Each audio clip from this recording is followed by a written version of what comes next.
তখন ঠাকুমা বলেছিল আমি কারোর মুখ দেখতে পারবো না 8:30 মানে এরকম 1 ঘন্টা করে করে পিছাতে থাকছে। কেন প্রত্যেকটা ফ্লাইটের এরকম একটা প্রবলেম চলছে এয়ারপোর্টে। কান্নাকাটি করছে যে থামা নেই। সুপ্রভাত বন্ধুরা, সবাই কেমন আছো? আশা করছি ভালো আছো। আর আমাদের ফ্যামিলিতে চলে এসছে একটা বড় সড়ো ঝড়। তো কেন বলছি ঝড় এসছে সেটাও তোমাদের সাথে শেয়ার করব। তো এখন বাজে কিছুটা 7:30 8টা মতন, আর মা এখানটায় রেডি হয়ে বসে আছে।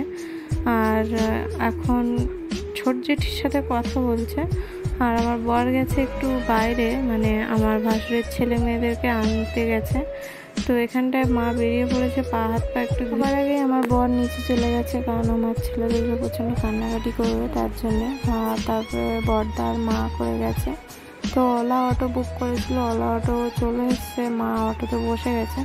আর আমার বর গেছে একটু অফিসে ওর রিজাইন কাগজ নিতে, মানে যে পেপারটা হয় আর কি, ওই যে চলে যাচ্ছে। তো একটা নিয়ে চলে যাচ্ছে। আর একটু কষ্ট হচ্ছিল, একটু না বেশ অনেকটাই কষ্ট হচ্ছিল। এই যে ঘরের মধ্যে এসে একটুখানি দুঃখ করে নিচ্ছি, কারণ যাওয়ার সময় বর একবারও দেখলো না উপরের দিকে যে দাঁড়িয়ে আছে কি নেই। তো দুঃখ কষ্ট সাইডে রেখে চলে এসেছি আমি একটু কাজ করতে। আর ওদিকে আমার ছেলেরা খুব চিল্লাচিল্লি করছে। আর অফিসে হচ্ছে, মানে নিচে হচ্ছে অফিস। তো আমি বারবার ওদেরকে গিয়ে বলছি বেশি চিল্লাস না, বেশি চিল্লাস না। আর চিল্লাই বলতে সবচেয়ে বেশি চিল্লাই আমার ছেলে, কারণ ও খেলার লোক পায় না। তো আর যখন একটু খেলার লোক পেয়ে যায় তখন প্রচণ্ড পরিমাণে চিল্লায়। তো আমি এখান থেকে বেডশিটটা তুলে নিয়েছি, নিয়ে কাচতে দিয়ে দিয়েছি। অনেকটাই জামা কাপড় ছিল। তো মা বললো যে তুমি যদি কাচাকুচি করবে তো আজকের এখন করে নাও, কালকের থেকে যেন কিছু করবে না, সাবান ফাবান মাখবে না, কোনো করবে না। তো আমি তো যেহেতু জানি না, তো আমাকে একটু বলে দিয়ে গেল। আর আমি বললাম যে আমাকে বলবে কি করতে হয় না করতে হয়, কারণ আমি তো জানি না। তো এই যে এখানটায় আমি এই বেডশিটটা পেতে নিচ্ছি। আর এই বেডশিটটা হলো আমার বরের এখন যে অফিসটাতে কাজ করছে, ওই অফিসে যখন প্রথম কাজে লেগেছিল, প্রথম দিওয়ালির গিফট এটা আমার বরের অফিস থেকে। আর ওই পেনটা আমি দেখছিলাম মানে খাটের এক সাইডে চুম্বকের মতন বেঁধে আছে। তো দেখলাম ওর পাশে যে কালো মতন রাবারটা ছিল ওতে ছিল চুম্বক। তো এখানটায় আমি বেডশিটটা ভালোভাবে পেতে নিচ্ছি। আর পাততে পাততে ধাপাস করে ফোনটা পড়ে গেল একদম খাটের নিচে। তো যেহেতু স্ক্রিন গার্ড লাগানো নেই, তো আমি আবার দেখছিলাম ফেটে ফুটে গেছে নাকি। তো এখানটা এই যে বালিশের রডগুলো বের করে নিয়েছি। আর এই কম্বলগুলো দিয়ে বালিশ বানাচ্ছি। দেখো বালিশ তো নেই আমাদের, যা ছিল কম বেশি আমার দুটো ভাসুরের বাড়িতে আছে, তো আর নেওয়া হয়নি, আর ওনারা দেয়ও নি, তো আমরা চাইও নি। তো ওই জন্য এটা দিয়ে বালিশ বানিয়ে নিচ্ছি। খুব সুন্দরভাবে কিন্তু দুটো বালিশ হয়ে গেছে। তো এই দুটো কম্বল আমরা যে কালী পুজোর সময় যে ব্লাড ডোনেট করেছিলাম ওখান থেকে দিয়েছিল। তো ওটাকেই আজকে, যেহেতু এটা এমনি মাথায় দেওয়া হয়, তো আমি ভাবলাম বালিশের ঘরে ঢুকিয়ে দিই, দিয়ে আর খাটের উপরে রাখি, বেশ ভালো লাগবে দেখতে। তো যেরকম ভাবনা সেরকম কাজ। তো এই যে এখানটায় মানে গুছিয়ে দিচ্ছি। আর যেটা মানে বলছিলাম যে আমাদের ওপর থেকে ঝড় গেছে।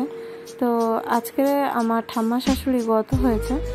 তো উনি মানে 12:52 না 55 এরকম গত হয়েছে। আর আমরা খবর পেয়েছি সকাল 6টার দিকে। তো তখনই আমার বর টিকিট করে চলে গেছে। তো এই যে এখন আমি জামা কাপড়গুলো কালকেকার যে ছিল ওগুলো তুলে নিচ্ছি, যেহেতু আজকেকারগুলো ফের মেলতে হবে। তো এই জন্য এগুলো গুছিয়ে গেছে, নিয়ে রান্নাবান্নাও করতে হবে, বাচ্চা কাচ্চা আছে খাবে, তাই না? তো চলো ফ্রেন্ডস, এখন বাজে রাত 9:21। আর আমরা এখন খাচ্ছি ভাত। আমি খাচ্ছি ভাত আর আমার ছেলে খাচ্ছে ম্যাগি। তখন ভেবেছিলাম ডাল করেছিলাম যেহেতু, তো একটু ডাল ভাত খাবো। তো খুবই যেহেতু এই তো ডাল ডাল না তো ম্যাগি খাচ্ছে, বললাম আমি ম্যাগি খাবো। তো খুব জেদ ধরার কারণে ওকে করে দিলাম।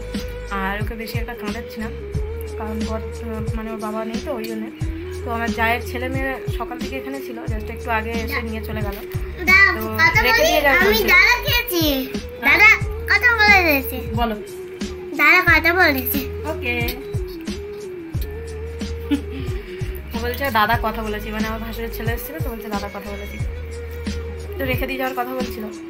তো যেহেতু নিচে অফিস, তো একটু প্রবলেম হওয়ার কারণে তো আমি বললাম দাদা নিয়ে যাও, আমি হয় কালকে মানে আমার ভালো বাড়িতে যাওয়ার কথা আছে। তো যদি আমি ওখানে না যাই তো তোমার ওখানে যাব, কারণ এখানে একা একা ভালোও লাগে না। তারপরে আবার মায়ের ওখানে একটা কুত্তা বাচ্চা আছে, তো ছোটো একটা পপি আছে, তো আমার ছেলে দেখলে খুব ভয় পায়। তো ওই জন্য আবার ওখানেও যাবো না ভাবছি, এখন জানি না কী হবে। তো যাই হোক, দেখা যাক কোনটা কি হয় কালকে। আর কালকে আমার কাজ আছে, প্রচুর কাজ আছে। ঘর দরগুলো একটু ঝাড়ফাট দেবো, মুছবো, তারপরে থালা বাসন যেহেতু সকাল থেকে কিছু ধোয়া হয়নি, জাস্ট যেগুলো একটু ব্যবহার করেছিলাম ওইগুলোকে একটু ধুয়ে কোনোরকমভাবে এ করেছি। আর ভাত খাচ্ছি কিসে দেখবো, এরকম প্লাস্টিকের বাড়িতে করে ভাত খাচ্ছি ডাল দিয়ে মাখিয়ে। তো ওই জন্য কালকে থালা বাসন ধুবো, ঘরদোরগুলো একটু পরিষ্কার পরিচ্ছন্ন করবো, তারপরে দেখবো কোথায় যাবো না যাবো। তো চলো এখন রাত হয়ে গেছে, খেয়ে নিই। আর বাকি এয়ারপোর্টে গিয়ে আমার শাশুড়ি মা হাজব্যান্ডের সাথে যে প্রবলেমটা হয়েছে সেটা তোমাদের সাথে আমি শেয়ার করছি। আর কী প্রবলেম হয়েছে অবশ্যই চোখ রাখো, বুঝতে পারবে যে মানুষের যখন বিপদ আসে তখন চারিদিক থেকে কিন্তু বিপদ থেকে ঘিরে দেয়। তো কী প্রবলেম হয়েছে সেটা তোমাদেরকে আমি জানাচ্ছি, খেয়ে নিয়ে সুস্থ সরলভাবে বসে তোমাদের সাথে শেয়ার করছি। তো চলো এবার তোমাদেরকে বলি, আমার ছেলে কিন্তু এখনও খাওয়া শেষ হয়নি, খাচ্ছে। ওই যে আমার খাওয়া হয়ে গেছে, তো ভাবলাম ও খেলে তো ঘুমাবে, তো তোমাদের সাথে আগে শেয়ার করে নিই। তো আমার হ্যাঁ লাইট বন্ধ করবো যখন খেয়ে নিই। তো আমার বরদের মানে ফ্লাইট ছিল 1:30টার সময়, 1:30-এর সময় ফ্লাইট ছিল, আর ওখানে পৌঁছানোর টাইম ছিল 3:55 সময়। তো এরা এখান থেকে 9:30টার সময় বেরিয়ে গেছে, তো 10টার বাস ধরেছিল, এখান থেকে চলে গেছে মানে 12টার আগে চলে গেছিলো। গিয়ে মানে লাগেজ ফ্যাগেজ তো কিছু নিয়ে যায়নি, জাস্ট একটা পিট ব্যাগ নিয়ে গেছে আমার বর, আর মা নিয়ে গেছে একটা ভ্যানিটি ব্যাগ, একটা সোয়েটার নিয়ে গেছে, আর আমার বরের একটা প্যান্ট দিয়েছি, 2টো টি-শার্ট দিয়েছি। তো ওই নিয়ে গেছে যে ব্যাগ ফ্যাগ নয় করা ঝামেলা হবে, তো কিছু নিয়ে যাবো না। তবে একটা ব্যাগ গুছিয়ে রেখেছিলাম আমার ছেলের যে ছোটো ছোটো জামাকাপড়গুলো, তো আমি বলেছিলাম যে মা এগুলো রেখে দিয়ে আসবে। তারপর সকালবেলা যখন দুঃসংবাদটা আমরা শুনতে পাই, তো মানে যখন সংবাদটা ঢোকে তখন আর মানে মন মেজাজ তো এমনিতেই রাত থেকে কারোরই মন মেজাজ ভালো ছিল না। সে বলে না, একটা বিপদ আসার আগে কিন্তু মনের মধ্যে একটা আতঙ্ক থেকে মানে চলে আসে। তো সে কাক ভোরবেলা থেকে কাক ডাকছে, কাক হচ্ছে। এখন সকালবেলা আমার বরের কাছে একটা ফোন আসে, তখন 6টা বাজেনি, তো ফোন এসছে। এখন দেখি আমি বলতে আমার উপরে একটু চিল্লে উঠলো, আমি আর কিছু বললাম না, মানে এটুকুনি তো মানে বুঝে গেছি যে কোনো একটা দুঃসংবাদ এসেছে। তারপরে আমার শাশুড়ি মা ফোন করলো, ফোন করতে তখন বললো যে না মা ভালো আছে, মানে মাকে আর বলতে পারছে না, সেই সাহসটা করে মাকে বলতে পারছে না যে এরকম একটা কোনো একটা ব্যাপার হয়েছে। তারপর আমার বড় বাথরুমে গেলো, বাথরুম থেকে বেরিয়ে মানে বেরিয়ে তখন কান্নাকাটি করছে যে ঠাম্মা নেই, তখন মাও কান্নাকাটি করছে, মা তো কান্নাকাটি শুরু করে দিয়েছে, ফোন টোন করা শুরু করে দিয়েছে। এখন হয়েছেটা কি যে আমাদের ঠাম্মা এরকম 12:45 কি 52 এরকম টাইমে গত হয়েছে, আর আমাদেরকে ভোরবেলা খবর দেওয়া হয়েছে, মানে সারা রাত আর সেরকমভাবে খবর দেয়নি বা ফোন করেনি। তো যাই হোক, তাড়াতাড়ি করে মায়ের টিকিটটা তো হয়েছিল, তাড়াতাড়ি করে আমার বরের টিকিটটা করা হলো, কারণ আমার বরকে খুব ভালোবাসে, আর এক ছোটোবেলা থেকে আমার বর ঠাকুমার কাছেই মানুষ। তো ওই জন্য একে খুঁজেছিল রাত্রেবেলা, মানে গতবার আগে একে খুঁজেছিল, তো ওই জন্য যাওয়াটা খুবই দরকার ছিল। তো যাই হোক, যেটা বলছিলাম ফ্লাইটের যে প্রবলেমটা, মানে এখান থেকে তো 9:30টার সময় পৌঁছে ওখানটায় টাইম মতন পৌঁছে গেছে। এবারে কী হয়েছে, মানে 1:30টার সময় যে ফ্লাইটটা ছিল সেটা হয়ে গেছে 6:30-এ। তো 6:30 হয়েছে, ভালো ওখানটায় বসে বসে বসে বসে কাটালো। তারপরে গিয়ে হলো 7:30-এ, মানে শুধু যে আমার বরের যে ফ্লাইটটা ছিল সেটাই তা কিন্তু না, প্রত্যেকটা ফ্লাইটেরই এরকম একটা প্রবলেম চলছে এয়ারপোর্টে। তারপরে ওটা গিয়ে হলো 8:30-এ, মানে এরকম 1 ঘন্টা করে করে পিছাতে থাকছে, কেন জানি না। সে বলে না ভগবান যখন বিপদ দেয় তখন চারিদিক থেকে মানুষকে বিপদ দেয়। মানে আমরা যখন ওখান থেকে চলে আসি তখন ঠাকুমা বলেছিল যে আমি কারোর মুখ দেখতে পারবো না, এমন একটা কথা বলেছিল। তা সত্যিকারেই কারোর মুখ দেখতে পারবো না, মানে মানুষের বলে না ভাগ্য কপাল যাই বলো, তো সেরকমই আমার যাওয়ার খুবই ইচ্ছা ছিল, কিন্তু আর্থিক সমস্যার জন্য আমরা আর গেলাম না।